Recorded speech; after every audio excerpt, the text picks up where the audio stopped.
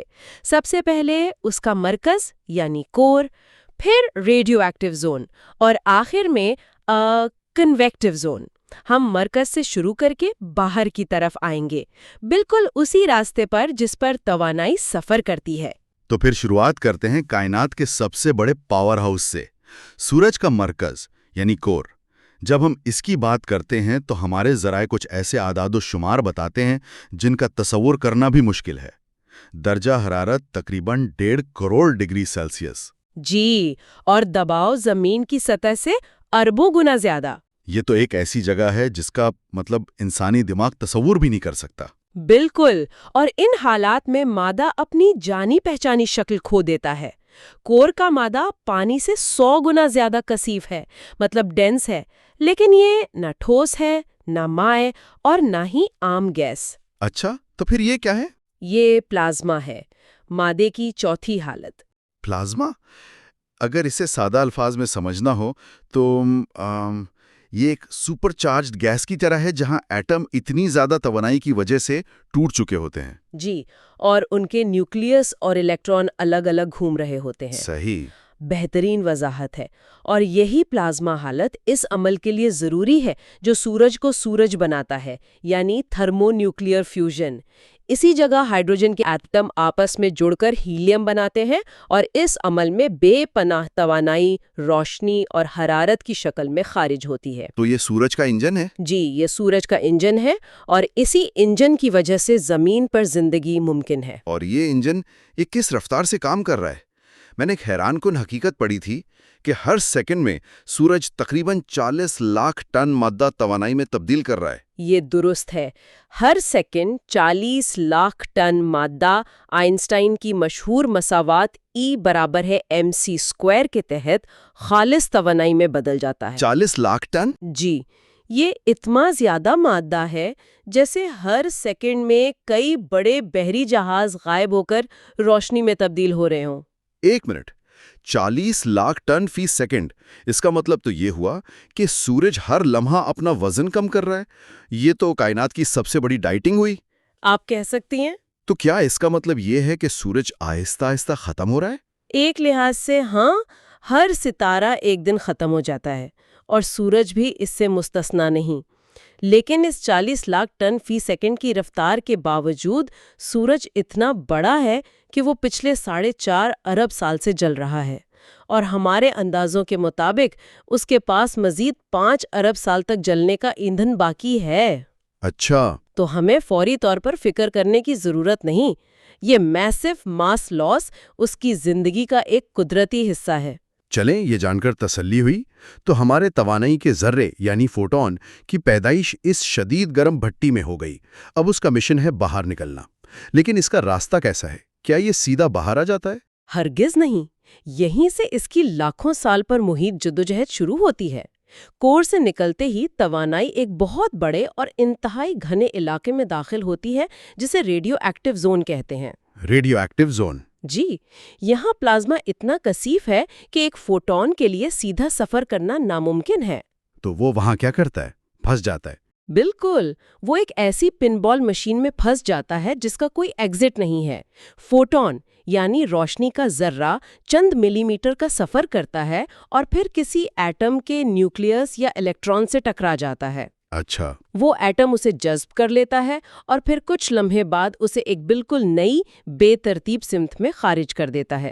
یہ عمل بار بار ہوتا ہے، اربوں کھربوں بار۔ تو اس کا سفر ایک سیدھی لکیر کے بجائے ایک نشے میں دھت شخص کی طرح کا ہے جو ہر قدم پر لڑکھڑاتا اور اپنی سمت بدلتا ہے؟ بالکل یہی۔ یہ تو بہت ہی عجیب بات ہے۔ تو اس کا مطلب ہے کہ جو روشنی آج ہم تک پہنچ رہی ہے اس نے اپنا سفر مرکز سے کب شروع کیا تھا؟